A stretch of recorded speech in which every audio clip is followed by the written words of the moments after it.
देखिए इसी बीच खबर ये भी है नोएडा से, जहां श्रीकांत त्यागी मामले में थाना प्रभारी सस्पेंड है।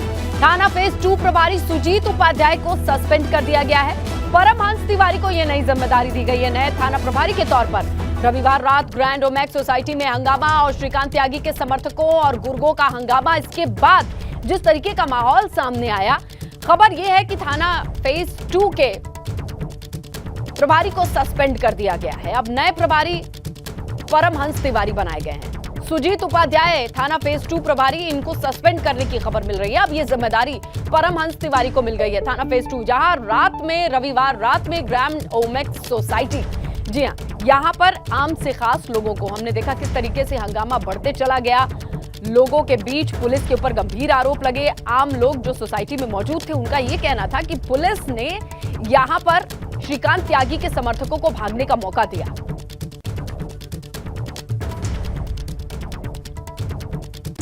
तो काफी चीजें चल रही हैं नोएडा में इस वक्त देखा जाए, खासकर ग्रैंड ओमेक्स सोसाइटी के इर्द गिर्द हलचल जो है वो शांत होने का नाम नहीं ले रही है। सीधा रुख करते हैं हमारे सहयोगी शक्ति का, वो वहीं पर मौजूद और हमें फिलहाल जो चीजें चल रही हैं उनसे समझने का मौका मिलेगा। देखिए सुजीत उपाध्याय को सस्पेंड किया गया है, परमहंस तिवारी को यह जिम्मेदारी दी गई है, लेकिन बड़ा सवाल यह है कि गालीबाज नेता गिरफ्त से तो बाहर है। शक्ति, इस पर क्या कहना है विभाग का? देखिए कि इंस्पेक्टर को सस्पेंड करने से क्या होगा। अगर कार्रवाई होनी है तो उन पे करनी चाहिए जो बड़े बड़े ब्यूरोक्रेट्स इसके साथ जुड़े हुए हैं, जो लगातार इसे सरकारी अमला दिया करते थे, यानी कि पुलिस फोर्स दिया करते थे। जब ये कहीं जाया करता था तो इसे एस्कॉर्ट की सुविधा मिलती थी। तो जो कार्रवाई उन पर होनी चाहिए, जो लखनऊ में बैठे आका हैं और जो पूर्व नेता हैं जिनकी सहप्रस्ती में ये आज यहाँ तक पहुँचा, श्रीकांत त्यागी, जिसके बाद ये बेलगाम हो चुका था और सड़क पर चलते फिरते लोगों के साथ मारपीट किया करता था। वहीं उसी के तहत इसने एक महिला को भी नहीं बख्शा।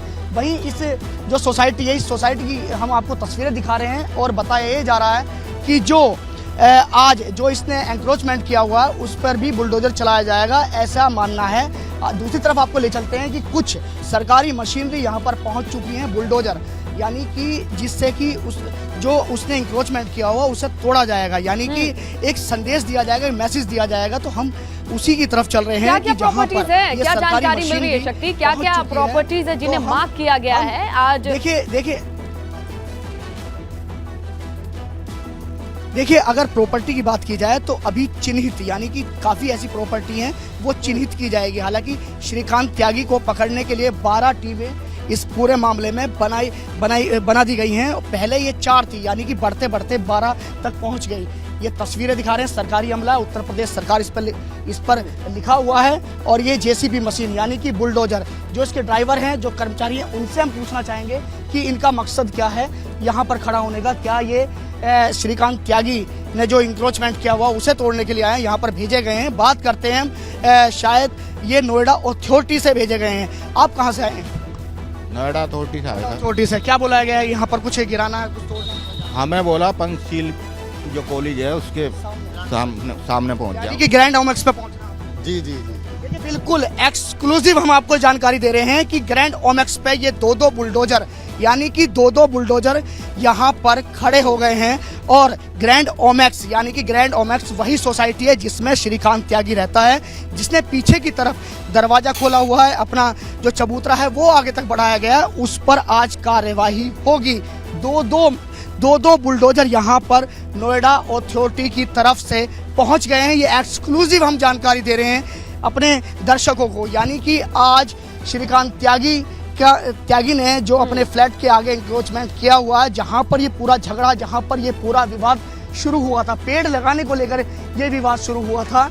जबकि जो महिला थी, जिन महिला के साथ ये बदतमीजी हुई, उन महिला के साथ इन्होंने जब बदतमीजी करी तो पेड़ लगाने के लेकर उन महिला का साफ तौर पे ये कहना था कि आप यहाँ पर पेड़ नहीं लगा सकते क्योंकि यहाँ पर आप जगह घेर रहे हैं। तो उसी के बाद श्रीकांत त्यागी को इतना गुस्सा आ गया कि श्रीकांत त्यागी ने उस महिला के साथ गाली गलौज की, बदतमीजी करी, और जिसका परिणाम ये हो रहा है कि महिला के साथ बदतमीजी करना श्रीकांत त्यागी को भारी पड़ गया और श्रीकांत त्यागी भागा फिर रहा है। हालांकि 48 घंटे का जो समय दिया गया था वो 48 घंटे का समय अब धीरे धीरे निकलता जा रहा है। अब देखने वाली बात यह है कि श्रीकांत त्यागी पुलिस के हाथ कब आएगा, ये बड़ा शक्ति, ये सवाल बड़ा है। ना। लेकिन ये इतनी बड़ा जिसकी सवाल उन पावर पर भी इतनी है रसूख कि इतनी जो है, इसे सांठगांठ इतनी अच्छी है कि वो आराम से निकल जा रहा है। उसे पकड़ने के लिए टीमों को 4 से 12 कर दिया जा रहा है। चबूतरे को तोड़ने के लिए 2 जेसीबी भी दिखाई दे रहे हैं। लेकिन बावजूद इसके क्या पुलिस ये मान करके चल रही है कि इतना सब कुछ काफी है, या फिर ये सारी चीजें दिखाने के हैं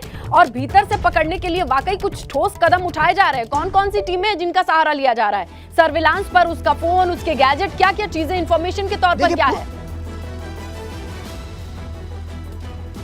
जी, नोएडा अगर बात की जाए नोएडा की, तो नोएडा की क्राइम ब्रांच, नोएडा की एसओजी, यानी कि थानों में जितनी भी जो पुलिस बनाई जाती है 12 टीमें काफी होती हैं एक शख्स को पकड़ने के लिए। शुरुआत में 3 टीमें बनाई गई थी, फिर 4 टीमें बनाई गई और अब हालात ये हो गए हैं कि 12 टीमें बनाई गई।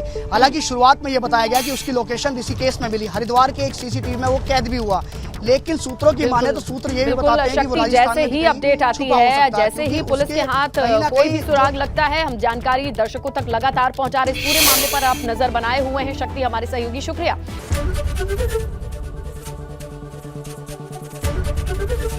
एबीपी गंगा, खबर आपकी, जुबान आपकी।